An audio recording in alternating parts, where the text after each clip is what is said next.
মক্কা শুধু একটি শহরের নাম নয়, এটি মুসলিম উম্মাহর হৃদয়ের স্পন্দন। এখানেই অবস্থিত পবিত্র কাবা ঘর। মানুষের স্রোত যেন এক অদ্ভুত ঐক্যের প্রতীক। ধনী গরিব, সাদা কালো সব ভেদাভেদ ভুলে সমান। রাতের আঁধারেও মক্কা থেমে থাকে না।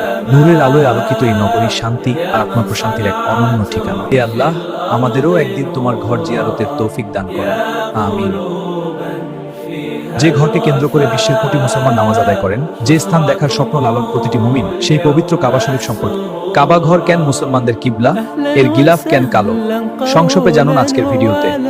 পৃথিবীর বুকে এমন একটি স্থান আছে যেদিকে মুখ করে প্রতিদিন কোটি কোটি প্রভার নড়া, সেটি হলো প্রভাব। ইসলামী ইতিহাস অনুযায়ী কাবাসীর প্রথম স্থাপত্যকার হযরত ইব্রাহিম। আল্লাহর নির্দেশে তারা এই ঘর নির্মাণ করেন যাতে মানুষ এখানে এসে এক আল্লাহর ইবাদত করতে পারে। কাবা শরীফ অবস্থিত সৌদি আরবের মক্কা নগরীতে, মসজিদুল হারামের মাঝখানে। আপনি কি জানেন কাবা ঘরকে নির্মাণ করেছিলেন হযরত পুরো মুসলিম উম্মাহর কিবলা? চলুন জানি এর ইতিহাস ও তাৎপর্য।